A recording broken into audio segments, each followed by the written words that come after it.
Hello, worldies, and welcome back to my naughty little channel.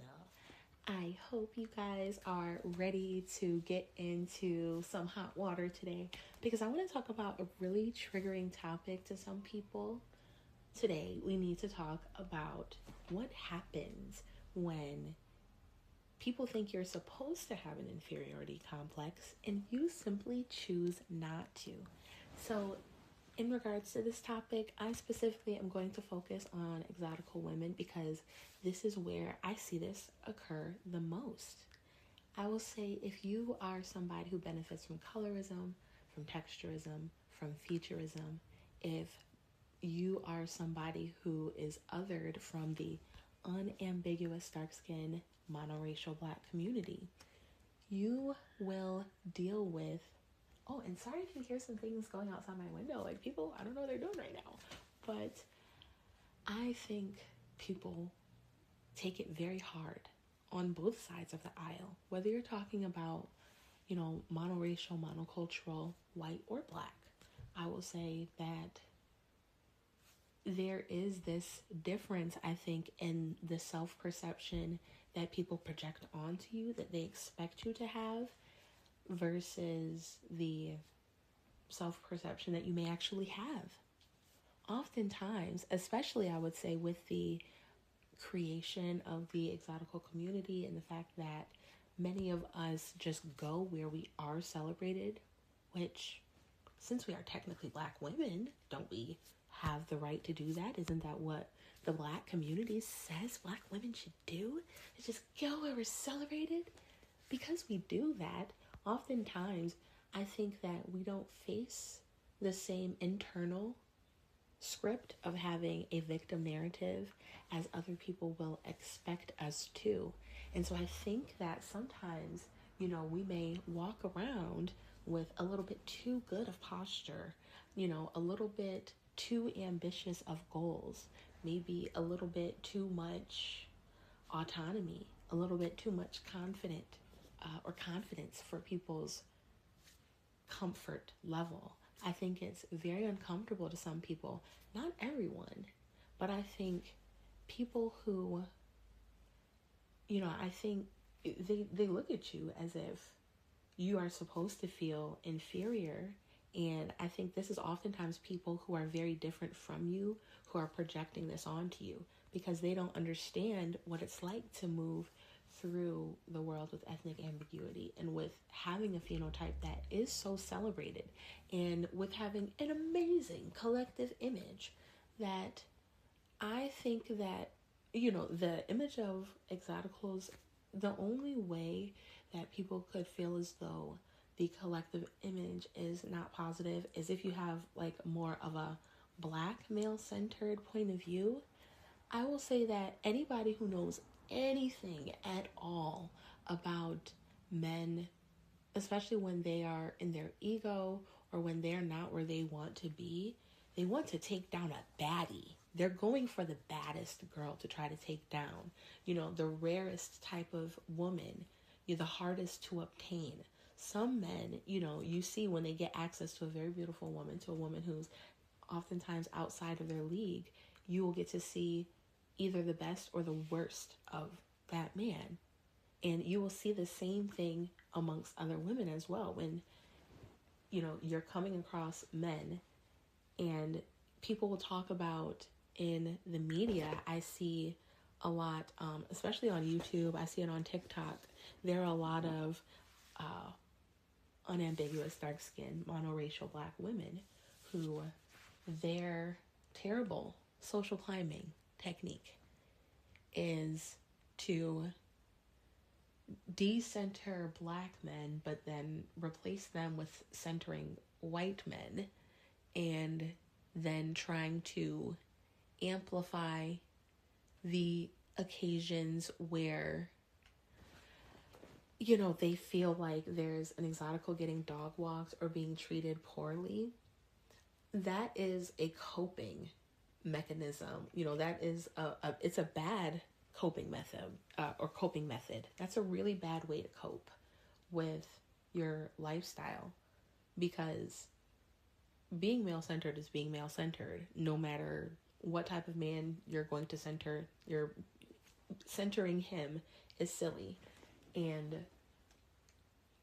amongst the women, oftentimes it's their way of saying like, oh, see, they're getting treated like me. And I think the main thing is, I've made another video, which, let me see where we're at. We're at 5 minutes. Okay, this is about where I referenced a video in my last video, which, check it out. I'm going to put on the screen a few things really quickly. I'm doing an A/B test for a few of my last videos, and so I'm going to put on the screen right here my last video that I put up, and they're running the test right now for my YouTube analytics, and I'm just curious if you could let me know in the comments down below, if you watched that video, or if you go to my channel and you see that video, which title did you see? Because the algorithm currently is showing different people, different titles, and I want to know different people, like what is it that's popping up for you, and then I'm curious to figure out which one becomes the one that the video is like permanently set to. And I just want to get some feedback from you all. It could be a little bit of interaction in the comments, but also I want to reference this video that I made. I'm going to put it up in the cards, where I was discussing how there are some women who they take their male-centeredness to the absolute extreme. And I don't even know if I want to, because I would say it's all like centering and decentering men is all on a spectrum. So I shouldn't, like, it's all extreme if you're going to center them. But I will say that there is this level where you're viewing other women through the male gaze, as opposed to just looking through your own eyes. Like, you replace the filter through which you see other women. You more so see other women as competition. You're looking at them as like, that's a baddie. I feel now I feel threatened. Now I'm comparing myself now. Like, all of that is why you have certain women who feel as though, which is like the worst type of girl to be around. I hate the girls like, oh my god, I don't get along with other girls. Girls are so much drama. Like, yes, they're drama to you because you bring the drama. You are the drama. Because there are some women which, like, you'll just be cool and y'all are fine. You are so good. You're literally just chilling. And then, like, she's not triggered or angry about the way that you present yourself and how you are, your styling, your beauty. It doesn't trigger her, like, until men come around. Then once men come around, all of a sudden, this is the person who's going to try to embarrass you, try to put you down, try to exclude you, try to get the wrong type of attention, try to monopolize a conversation, try to basically make you feel unseen. Like, she's doing absolute gymnastics, trying way too hard, when it's like, this is the type of woman who usually often is like anti-beautification, anti-hyperfemininity, all of the things that just make us feel joyful and cutesy. You're allowed to be a tomboy. Like, this does not mean, there's a difference, I think, between being a tomboy and then being male-centered and having, like, your own sense of internalized misogyny. I don't think that being a tomboy is inherently internalized misogyny. It's just, oh yeah, I don't want to do those other things. I don't have any issue with the girls who do. I don't think they're like stupid or can't think for themselves and think, you hate your fellow woman so much that you feel like she has to wear like a brown paper bag over her face and a sack of potatoes because you feel like anything she's doing would be too much. There are some women where you can see that they change, right? And then I think there's this other type of woman where it's like what I mean by that is, like, in general, most of these types of women, they are having some sort of change, although some of them are kind of just like that in general.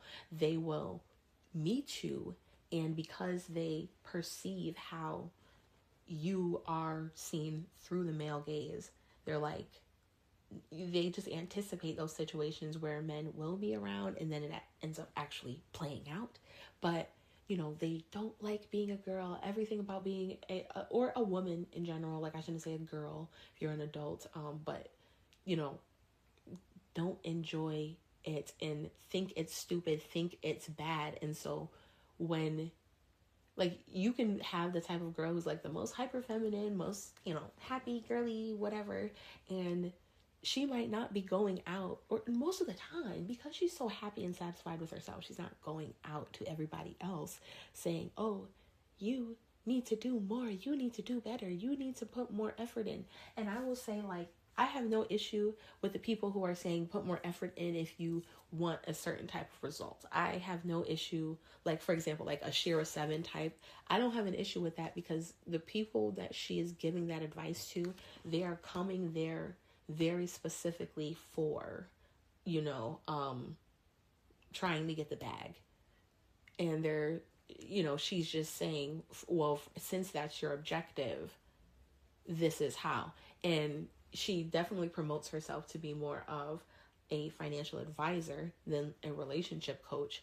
And a lot of people who come to her, they come to her saying, I just want to get the bag. But the longer that they're talking and that they're discussing, it's not that they just want to get the bag. It's that they want, maybe they also want the bag and monogamy. They want the bag and they want marriage. And they want the bag and they want, a quiet little life in the suburbs or something.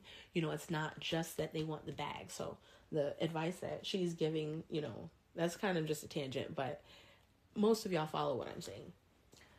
I think that there's very rare that outside of the context of you're coming to me as, an advisor for this advice on how to specifically do this. And so I'm giving you the advice.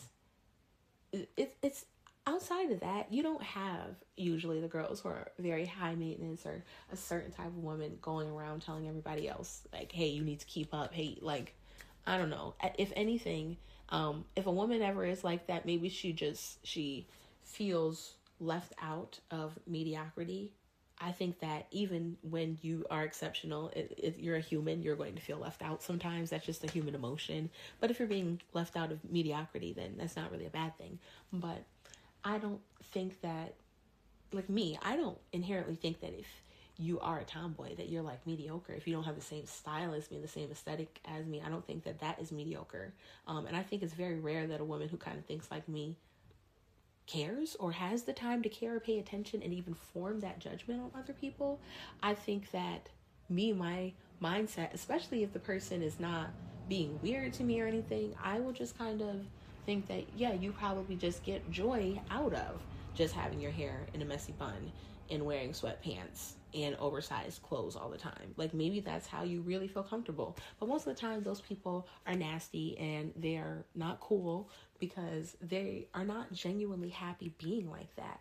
And there are a lot of, the low effort people who come out into the world and they're very triggered by everybody else. They're triggered by how they see the world respond to you, and they scapegoat you. They more so make you the issue for, the fact that you, like, they make it, oh, you must want to be seen that way, as opposed to, which, okay, if you want to be seen that way, that's fine. What's the problem with that? No, I don't want to be seen as a fat, dirty, lazy slob. No, I don't. Like, is that okay? Like, is it okay if I want to be seen as clean and presentable and pretty and feminine and put together and polished and disciplined? And, like, who is that hurting? It's only hurting the people who they want to see themselves that way as well, but they're not treating themselves that way. And there is, whenever you're leveling up, there's going to be a gap between where you started out and where you want to be, but getting comfortable with that in-between space and knowing that you have to form the mindset that I'm in the in-between. Like, how you can't get to the other side and actually do it if you don't acknowledge that there will be an in-between. People who are not leveling up, they don't acknowledge an in-between because there is no in-between, because there will be no progress. There is like no distance that they're going to be going, where if you go from, point A to point B to point C on your level up journey or whatever, if you're at point B, or if the only way that you're going to get to point C is the fact that you're plotting out, I am at point A, I confront that I'm at point A, I want to be at point C, and in order to get there, I'm going to be at point B, and when I'm at point B, I'm going to look back to point A and say, wow, I have grown so much from what I was at there. And you're going to look ahead in front of you to point C and say, that's where I'm going. But a lot of people, because they don't want to confront that they're not happy with their point A, they're too arrogant to accept, I don't live the life that I want and I'm not happy, so I'm going to do different things and make it better. They can't confront that. They're too egotistical. They're like, there's no way that I can ever do anything wrong. There's no way that I could have to change, fix, grow, stretch in any type of way. So what I have at point A must just be fine. It must be okay. And when they see somebody else over there at point C, if they see somebody else at point B, they feel let me separate those two. They see somebody else at point C, like what is their final destination, and they're going to tear that person down, say they're malicious, say that they're a bad person, assassinate their character, assassinate the desire to even be at point C. How dare you want to have, they're going to just start moving the goalpost, coming up with all of these limitations on what you're allowed to have, on what you're allowed to be, what you're allowed to want, because they feel as though the fact that they would have to get through point B to get through point C, and they have so much work to do. Some people, their point C is something that they feel unattainable for them, especially if you're getting into self-hatred. People who, if they're point A, oh, this is the messy part. How long have I been recording? Okay, 17 minutes. This is the messy part. Some people's point C looks like you maybe at what you feel like your point A is, or what your point B is. Some people's point C is something that you don't have to do anything to achieve. Some people who have self-hatred, the way that you may have naturally been born, your point A may make them feel like they are behind in life. And that's something that happens a lot for people. And they're going to want to protect themselves, protect their mentality. Your brain will protect you from certain things. Like when it comes to trauma and processing, to have gone through, because that's something that I don't have that level of self-hatred for myself. A lot of people, whether, people want to claim it's the media. I blame parents. 100%. I am very much pro.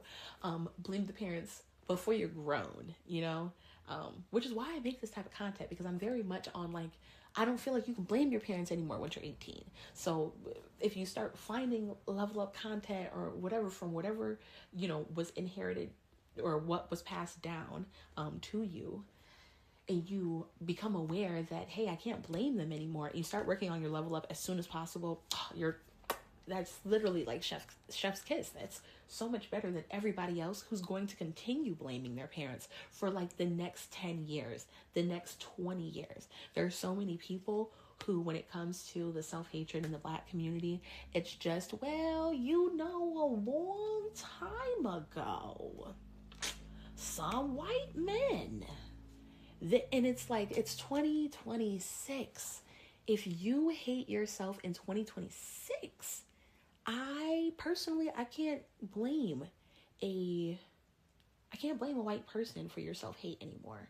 Personally, no matter what you've gone through, no matter what your trauma is. And I feel like that is why sometimes people do kind of section themselves out, because for me, some people will feel like that is arrogant to say, but I feel like the same amount of trauma that, maybe an unambiguous, dark-skinned, monoracial Black person may feel that they have endured from a white person, I feel like that same community regularly puts exoticals through the ringer, regularly.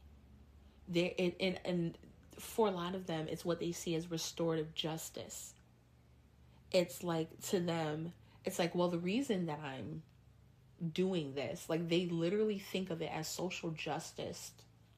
Oh, I said justice. They see that as social justice often.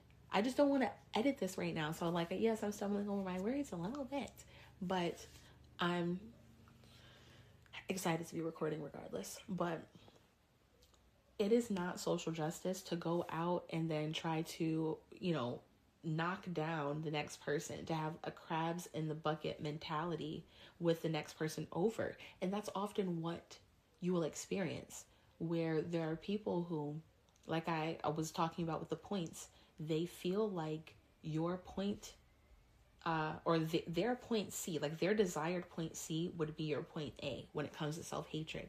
And so I think that informs, pretty privilege versus inferiority complexes. People who look at you and they want to kind of collapse time and space in a bad way. I think there's one way to collapse time and space to level up fast, to in when you're doing that, that's more so that's getting into really metaphysical type of stuff, about getting in tune with your point C and embodying your point C, being the person that exists in your point C when you're still in your point A, when you're still in your point B, so that you naturally become the person at your point C. That's more so when it comes to a level up journey. I will say that for some people, their level up journey is very like whiteness centered, or it could be very male centered, but it is this sense of, comparison.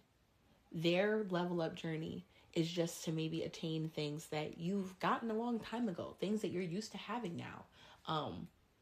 Even if they are new to it, I think there's nothing wrong with being on a level up journey. I don't have any issue with people leveling up. I think that that's fine, but you have to be aware that some people, due to their inferiority complex, that really that impacts how they view leveling up in general.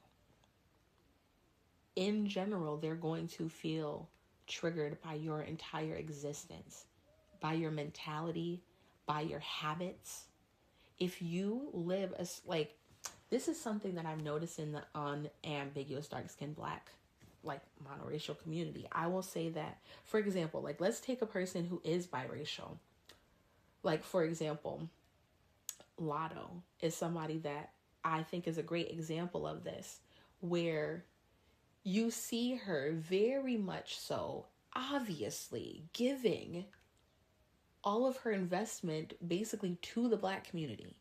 She does all of that, and if I can find it, maybe I'll put it up on the screen, or maybe I'll make a whole different video about this, because I need to see if I can find that. But it was maybe something I saw on TikTok or whatever. It was in the comments, and it was another light-skinned person. I would say that I was flabbergasted. I would say that it shivered me timbers. I would say that I was shook in my boots, but I was not. It's something that I've come to expect, that light-skinned saviors exist. All types of exotic traders exist, where they were basically trying to claim that she wanted to, she does her hair a certain type of way. This is what it was. It was basically Lotto, she could be repping for curly hair. She could be repping for natural hair. She's already blonde. But then she chooses to try to be a white woman, and she wears that blonde hair straight. How dare she? She hates herself so much. And it's ma'am, Lotto's mom is white. What is weird about somebody wanting to be like their mom, look like their mom? And that's how you can tell some people, that's their mindset when they have an inferiority complex and they're monoracial, monocultural. Because people who are multicultural, people who are multiracial, they don't see, even when it comes to the cultural appropriation conversation, I think you have very different views on things, because it's wanting to look like your mama is not weird.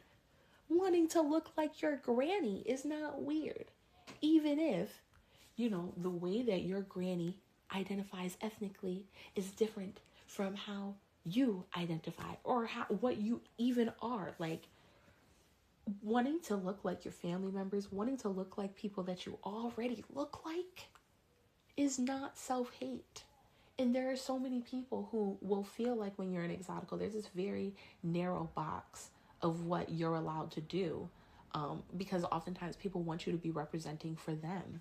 People, they feel as though you have some sort of genetic advantage. And so you should not enhance your beauty. You should not go where you're celebrated. You should not walk through the world thinking, oh, everybody's going to be racist towards me. Oh my God, somebody's going to be colorist. Like, oh my God, somebody's going to be texturist. The texturist, colorist, racist boogeyman is going to get me. And you know what? Like, okay, this is probably going to make me sound like such a bitch. But if I'm being completely honest, like, yes, I know racism is real. I know colors and textures and all that stuff is real. But I will say from the conversations that I have and the things that people care about when it comes to these conversations, it's, a lot of times the arguments get really flimsy and it gets like, oh, wait, so we're having this peace rally because you feel like somebody owes you a date? So we're having this peace rally. We're marching for freedom because you have a nasty attitude and you got fired? Like, you're mad because... It's like you will see the things that people end up calling the colors and the textures.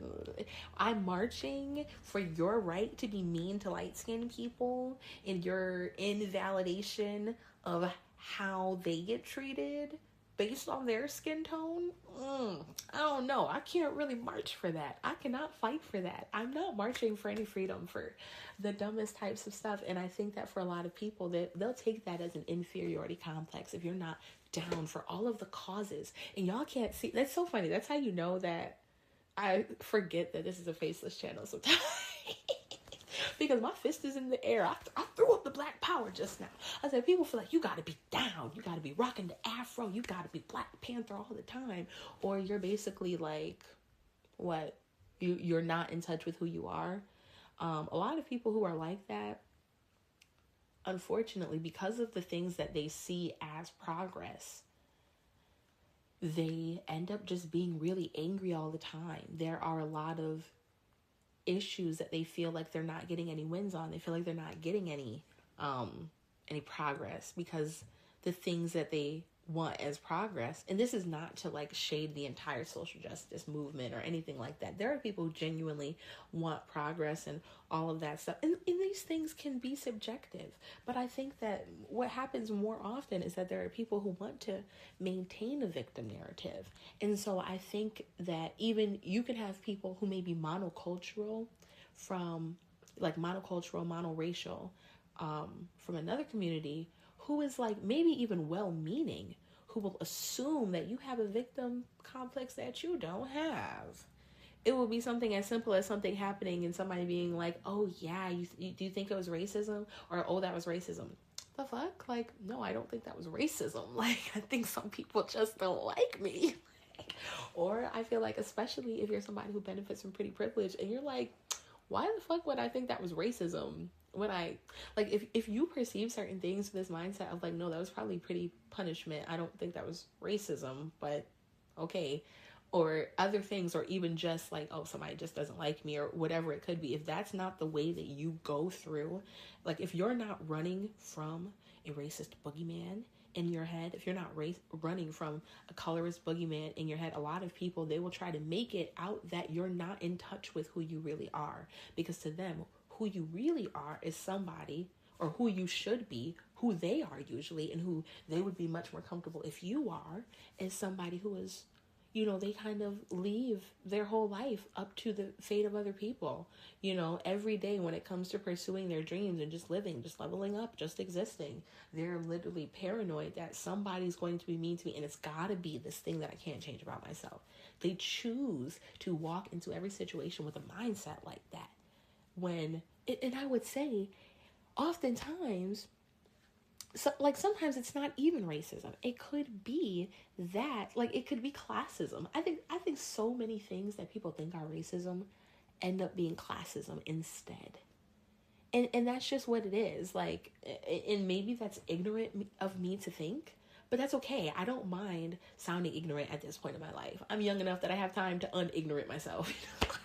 That sounds so ignorant. Like that just goes to show that like I really am trying to find my people on here and just be myself and everything. But honestly, I think that people can get very triggered, and that is an aspect that impacts dating. That's an aspect that impacts friendship. It can impact the workplace. It can impact family relationships. It can actually impact every area of your life. When you are maybe dealing with people who if they have an inferiority complex but you don't, or if they expect you to have an inferiority complex and you don't, especially if they want to commiserate with you. They want to go back and forth just complaining and being miserable together about everything, and that's how they want to bond, and you don't participate in that. That is very triggering to somebody who's got a victim narrative, a victim mentality, and you're like, no, I actually don't see myself as a victim. I think I'm fine. I think I can accomplish everything I set my mind to, within, I don't really want to be a criminal, so within the context of the law, but I don't really feel like there are any limitations. I feel like if there's something that I don't have, I probably haven't wanted it bad enough or accepted that I want it bad enough to make it happen for myself, whatever method that is, whether that's through a lot of doing, whether that's through a lot of manifesting, whether that's through a lot of, whatever, blood, sweat, and tears. I oftentimes take self-accountability for a lot of things, and for people who don't do that, that's going to be very tough, because the thing is, like, pretty privilege and pretty punishment go hand in hand. I will say that maybe there are people who are just neutral. I would say that there are some people who are just neutral in the middle of whether they're going to give you pretty privilege or pretty punishment. Some people are truly neutral. They're just living, they're in their own world. And I think those are great people. But I think that oftentimes it's like when you're the type of person where you have these very, like, I would say kind of like highs and lows, or almost like, I don't want to say like a roller coaster, but kind of like this seesaw of the types of experiences you have. Like, for example, there's this video that went viral not too long ago. It was like some white woman who looked all leveled up, and she was looking all classy out. I don't know what she was doing, but maybe she was getting a drink. Maybe she was having a matcha. Maybe she was, drinking some tea. I don't know what she was doing. But she was out, and I guess she was getting a little bit too much attention from this other guy who, this woman, and this is the point A, point B, point C thing that I'm talking about, instead of her being like, the man she was with was, I guess, giving the other woman a lot of attention, like the leveled up woman, more attention than the woman that he was with. And I will say, the woman in the video, she starts going off and cursing. I don't know what happened before the video started recording. I don't know that, I will say that I don't know. I'm not going to say I'm not going to say that there was something that happened after, because I will say that there is a very specific type of, like, there's a narcissistic tactic where people will do a lot of things before the camera comes on and then flip the camera on somebody. It's like crazy making. You make somebody crazy and then you record them being crazy to paint the narrative that they are crazy. And I don't feel like that would be that. Like, that woman just seemed very regulated, very calm, just recording, whoa, this lady is freaking out. And that is the type of experience that can happen where you're, like I am talking about the seesaw, where that woman, she probably has regular experiences every day where she's walking, she looks like that, and people are giving her free things, people are offering to do things for her, people are being kind, people are giving her the pretty privilege, and then she has a situation like that where she's experiencing pretty punishment. In the video, the woman ends up calling her, I don't think I can say that on YouTube, but she called her a garden hoe. She called with the H, or no, with the W. She called her quite a few names. And what was so interesting was that the woman was dressed so modestly too. If I can picture, like, I really feel like in the video the woman was wearing like a sweater that like covered her, like literally wearing a sweater, and she didn't look like she was doing anything but minding her own business. But that type of woman who was sitting there all like acting wild and insane, that's the type of woman who she's at her point A, and in her point A, she has this whack ass man with her who's going to be so disrespectful. It's like, if you want to be with a girl like that, go be with that girl. Don't be with a girl who's not like that and then disrespect her by making her feel unseen, unheard, unchosen, but you're still having access to her. You're going to make her feel unchosen, and that's the girl you expect to get on her knees for you at the end of the night. You're going to make her feel unseen and make her feel unheard, or, invalidated in her feelings. You're going to make her feel all these things, but that's the woman that is probably raising your kids, probably funding half your lifestyle, because, in a situation like that, like, I feel like when a man is financially where he wants to be, he doesn't even have to engage in that type of behavior. He doesn't have to be like yearning for that bad bitch across. You don't have to yearn for the bad bitch. You could just go get her. Which is why you have a lot of men who have like the type of woman that, that they really like, and then they have the type of woman that they actually have access to, and there could be a very big difference between the type. Most women would find that to be disrespectful. So it's not that, I would never scapegoat the woman who, even yelling, yapping, doing all of that, as being insecure. I would say you're not composed. But no, you're not insecure. Like, why do I want to see you undressing somebody else in front of me? Like, I wouldn't tolerate that. I'd leave a man for doing that. The issue right then and there is, the issue was the couple in the first place. Like, the woman who took the video, she didn't do anything but exist. But I would say more so, I put on the man to have started off the chain of events in, oogling the other woman, when it's like, if she catch your eye so much, why are you not with that type of girl? And I will say, if you're with a partner who feels that dysregulated and that unsafe by you engaging in that type of behavior, then, there's so many issues there that occurred before that woman going off on the camera. But I think that you have to be aware of the fact that pretty punishment is pretty privilege, is her ugly sister. The ugly sister that nobody wants to really acknowledge actually exists. She's like the one that nobody actually invites out to the party. Nobody, really wants to hang out with her. She's the, like, y'all are sisters? Oh my God, I didn't even know y'all were related. She's that sister, the one they're saying in like in a mean, nasty kind of way. She's the ugly duckling sister that nobody likes to talk about, but she's real. She exists.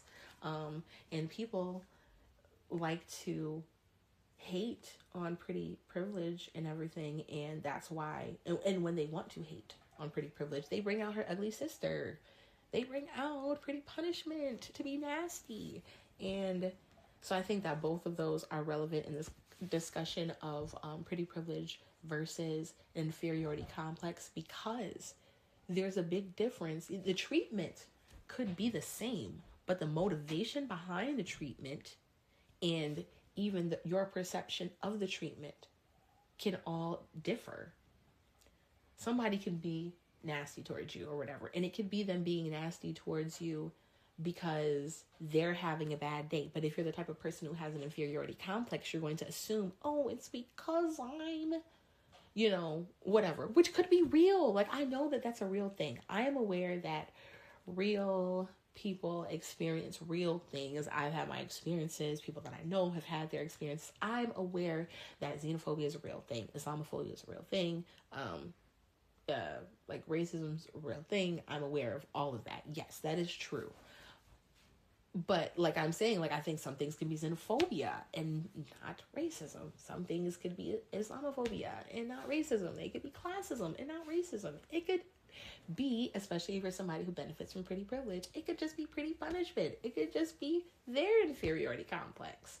And I think that typically when you rub up against different people, when you have the pretty privilege, like I said, you're gonna have the people who they I don't know if I want to go as far as saying they get turned on by participating in the game, but they have fun playing in the game of like attraction and desire and, you know, making somebody else feel seen and validated and maybe gorgeous, maybe sexy, maybe scrumptious, whatever that is. Like they're okay with participating in that, even doing things for that person simply based off of being able to have time with the beauty and just sit there and be able to openly desire. Like, no, there's not always people rolling around on the mattress in these transactions and in these exchanges. Sometimes it is just, you know, you're something to behold, and it made my day a little bit better. And it made me feel good to hold this door for you. It made me feel good to invite you out. It made me feel good to buy this for you. And so I'm going to do it because, and that's what happens. But then you have the people, like I said, who are just neutral. They're like focused on other things. Then you have the people who have inferiority complexes, who rub up against that, and they're so tired of seeing the door get held for you. They're so tired of people wanting to talk about you and ask about you and do things for you and compliment you and praise you and support you, and they're so tired of seeing that. So when they see you, they're very much like, I'm going to be the one. I will be that one today who excludes you. You're used to everybody. You say hi and you're so used to people saying hi, and they give you a compliment and they ask you how you're doing and they show interest in your life, and they're, oh, do you need help carrying that? And oh, let me get that for you. They're so tired of seeing that happen all the time. So then they just make up in their mind. They're like, the next time I see her, she said hi to me, I'm just not going to say hi back. I'm just going to act like I don't see them. Oh, I'm just going to let that door slam in their face. I'm just going to, whatever that is. And things can go up, and I'm talking about very basic little minute things that can happen. People bum rushing your personal space, people trying to infantilize you and humiliate you in public, people like, I don't know, it's a big aggressive thing to do, but to try to be humiliating somebody who's obviously a dainty girl just because you're so, I don't know, triggered by that or whatever. And both of them exist, but you have to just be aware of what they are. It gets dangerous. It gets all the way up to the point of, yes, people unaliving each other, unfortunately, which is why there is so much pretty girl PTSD that exists, which I am going to want to talk about over on my Patreon some more. I did a poll over on my post tab or on my community tab, whatever you call it, and I was like sharing that I had a new Patreon episode up, and I was like asking if some of you like wanted to see that same audio put on the members page, if you're going to listen to it on Patreon. And then some of you were like, wait, you have a Patreon? And I'm like, wait, so y'all don't know I don't promote myself. Yes, I have a Patreon. The link is always in my the video description. I also have it in like my channel description and everything too, but I'm gonna make sure that I mention it more in case you guys want that, because I am feeling like really re-energized when it comes to my Patreon. For a while I didn't really know what to talk about, and I had a really hard time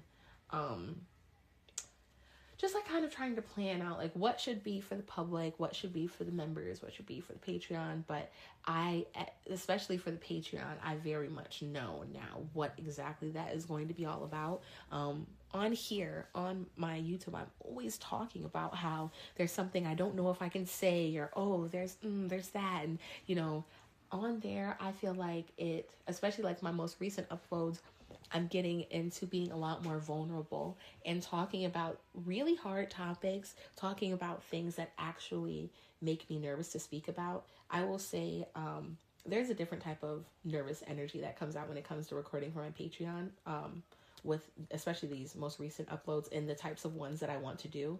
Oftentimes, like when I'm recording for my YouTube, it's more so like, I want to say the thing that needs to be said because I want to find my people, and, it's going to probably be triggering and maybe polarizing, and I'm going to find people who are like, yeah, that's so out there, but like literally every time I think that, I feel like a bad person, and I've been waiting for somebody else to say it too.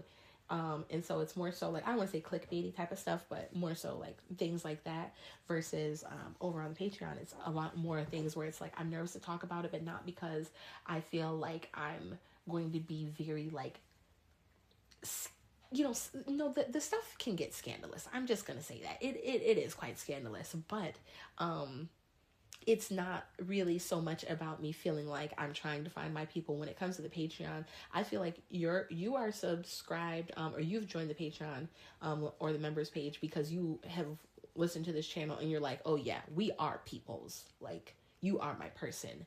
You feel this community and you want to hear more. So when I get over there, I feel like there's a lot less me trying not to step on toes and almost just feeling like we have our own language and like I can talk about things that I usually can't talk about with everybody else, especially just the regular public, algorithm. But I feel like I've been yapping for quite a while now, and so I want to know what you all think in the comments below. So tell me what you think about some things that I said in this video. Do you feel as though your mindset and how you perceive how people treat you, if that impacts the way that you move throughout the world? I also want to know, do you feel as though being an exotical who doesn't have an inferiority complex can trigger other people? Let me know down in the comments below. And I also want to direct you to another video that I made, one that I referenced earlier in the video, but where I talked about psychology of viewing other women through the male gaze, which, yes, before I did not remember the title of the video, and now I do. So I'm going to put that somewhere towards the end of the video with the, the end screen. And I hope that you guys let me know also what you want to hear me talk about next time. Check that video out. And until next time, worldies, eyes on the prize.